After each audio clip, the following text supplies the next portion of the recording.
Hello, 7-Eleven. I need a pack of condoms and 2 bags of paper towels. Send these to room 302, Continental Hotel. After hanging up the phone, Alex Ambrose, who works at a convenience store, shakes his head helplessly, not knowing what's in store for him. He picks up the items, puts them in a paper bag, and heads to the hotel to deliver it. Come in. Hello, this is your... Alex gets the shock of his life when he realizes that the woman standing in front of him is none other than his girlfriend, Kathy. Kathy had just gotten out of a shower in her bathrobe with her long wet hair spread over her shoulders. Kathy, what are you doing here? He looked at her in disbelief. Hey, yo, what's going on? Alex immediately recognized Billy. They both went to the same university together. Billy was studying economics and had a reputation of being quite a playboy on campus. How dare you touch my girlfriend, you son of a... Alex couldn't restrain his anger and rushed to punch Billy, but was stopped by Kathy. Stop it. Alex, let's break up. Break up? We've been going out for a year now. And you want to break up with me? Over this guy? Yes, I want to break up with you. I can't keep doing this. What did you think, Alex? Look at you and the way you're living. Every time we go out, you always take me to that cheap Chinese restaurant. You have no family, no money. My friends, they secretly laugh at me when they see me with you. This is not the life I want. I can't be with a loser like you. From now on, Billy is my boyfriend. Please leave us alone and get the hell out of here. Unless you want to sit here and watch us make love.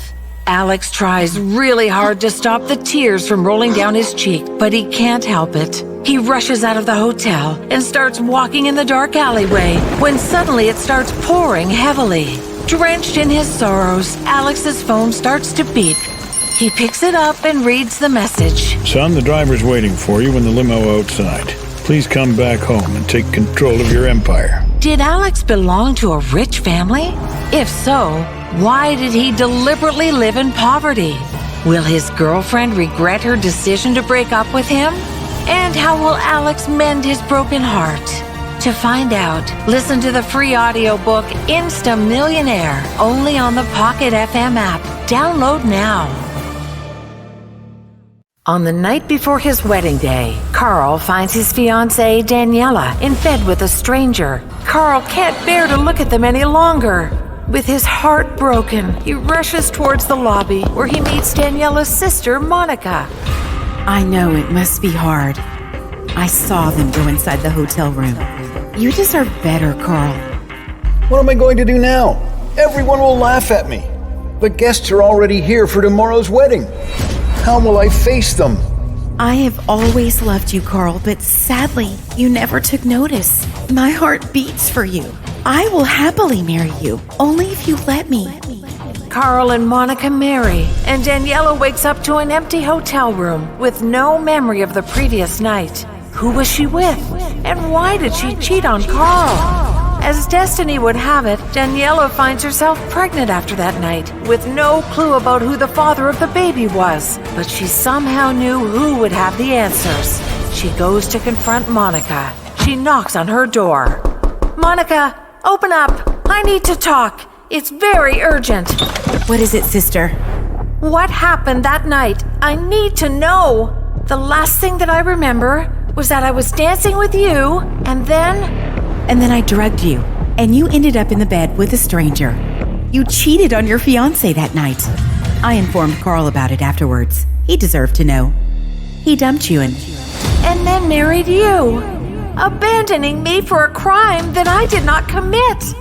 You have already taken Carl away from me. At least tell me, who did you make me sleep with that night under the influence? Who was he? I guess we will never know. Why would you do this to me? I am your sister. Step-sister. Betrayed by her sister, Daniela was broken and left all alone. Daniela decides to keep the baby. She tries her best to remember that mysterious man she had slept with that night, but to no avail. Years pass by. Daniela gives birth to a boy. One fine day, Daniela tries hitching a ride on her way to work. A limo stops for her. She is astounded to see a devilishly handsome man sitting at the back seat. He is the same man she had slept with on that fateful night. Will she be able to identify the mystery guy and confront him? Will she tell him about their child? To find out more, listen to the free audiobook, The Accidental Mother, only on Pocket FM. Download the app now.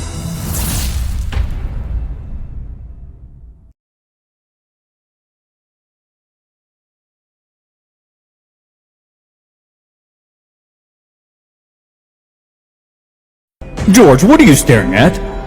Hurry up and get to work. Do you think your family owns the hotel? Sorry, boss. I'll get to it right away. Also, the hotel rooms need cleaning. At least 7 of them. 7 rooms? I can't do an overtime again, boss. Please. Then you are free to leave. I won't care to fire your lazy ass anyway. George knew he had to comply. As a poor cleaning boy, he could not afford to get fired. He was saving up to buy an iPhone for his girlfriend Alice. She had been mentioning it since months. Things have been rocky between the two of late. George was hoping this gift could help him win her back. What a mess this room is. Do rich people always litter? Wait, what's that on the sofa? As destiny would have it, George finds an iPhone lying on the sofa. He is tempted for a second to grab the phone and gift it to Alice, but he restrains himself. He goes to the front desk to return the phone. Oh my God, there it is! This guy has my phone! He stole it! This woman accusing George was none other than his classmate from the university, Maddie, a rich, spoiled brat. She was also a bully. The manager obviously sides with Maddie, and George is fired. Only when he thought that his day could not get any worse. What happens next shocks him. I am sorry, George. I need to break up with you. Break up? What are you saying, Alice? I love you, babe. Oh, shut up, George. Forget love you. Can't even take me out on a decent date. You have no money, no friends. Hell, you don't even have a car. This is not the life I want. Now you're also fired, and I heard the rumor about you trying to steal your classmate's iPhone. Shame on you, George. George runs down toward the streets, hiding his silent tears. He falls on his knees and starts punching the ground in anger. Just then his phone beeps. He gets a text message. The wait is over, George. You have earned the right to inherit billions of dollars worth of family property. You will be assigned an assistant shortly. George was going crazy. It was like destiny was playing a cruel joke. On one hand, his girlfriend was dumping him for being too poor, and on the other hand, he was getting hoax messages about being a millionaire. However, he did not know the whole truth. The truth about his lineage, about his true identity. Could George really be a millionaire? To know more, stay tuned to hear this story of rags to riches called Invisible Billionaire, only on Pocket FM. Download now.